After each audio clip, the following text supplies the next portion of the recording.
Hello everyone, আসসালামু আলাইকুম। সবাইকে আরও নতুন একটা ভিডিও দেখার জন্য ওয়েলকাম জানাচ্ছি। আশা করি যে যেখান থেকে বসে আমার এই ভিডিওটা দেখছেন সবাই অনেক ভালো আছেন, সুস্থ আছেন।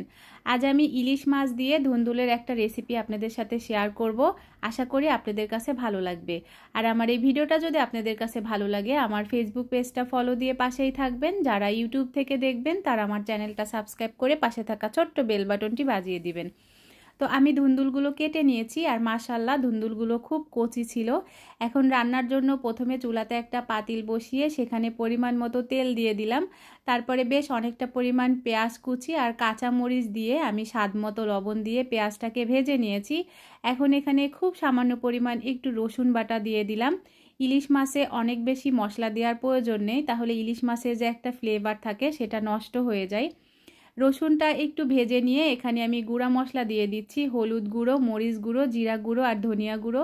আমি কিন্তু খুব অল্প পরিমাণ দিয়েছি, আমি আমার পছন্দ মতো। এখন এখানে কিছুটা পানি দিয়ে আমি মশলাটাকে খুব ভালোভাবে কষিয়ে নেব। তারপরে এখানে মাছটাকে অ্যাড করে দিব। তবে কেউ চাইলে মাছটা ভেজেও রান্না করতে পারেন। আমার কাছে সবজি দিয়ে ইলিশ মাছ রান্নার ক্ষেত্রে এভাবে কাঁচা মাছ রান্না করলেই বেশি ভালো লাগে। যখন ইলিশ মাছ ভাজা খাই তখন শুধু ভেজেই খাই, তবে সবজি রান্নার ক্ষেত্রে আমার কাছে কাঁচা মাছ দিয়ে রান্না করলে বেশি ভালো লাগে। এখন আমি এখানে কিছুটা পরিমাণ পানি দিয়ে তারপরে এই মাছগুলোকে খুব ভালোভাবে কষিয়ে নিয়েছি।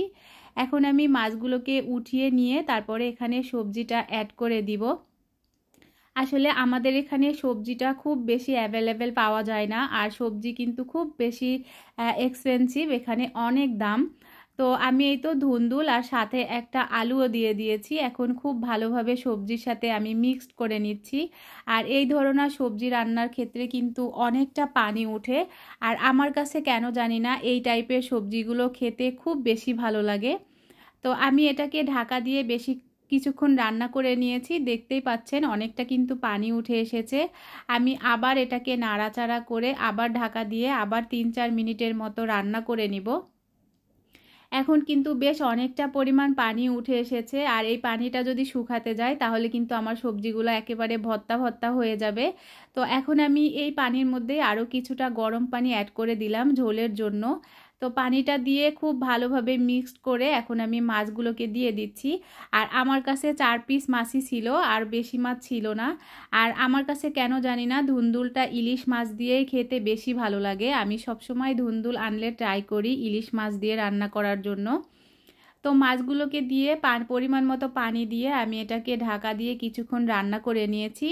এখন ঢাকনাটা খুলে আমি আবার একটু আলতো হাতে নাড়াচাড়া করে দিচ্ছি, না হলে কিন্তু মাছটা ভেঙে যেতে পারে।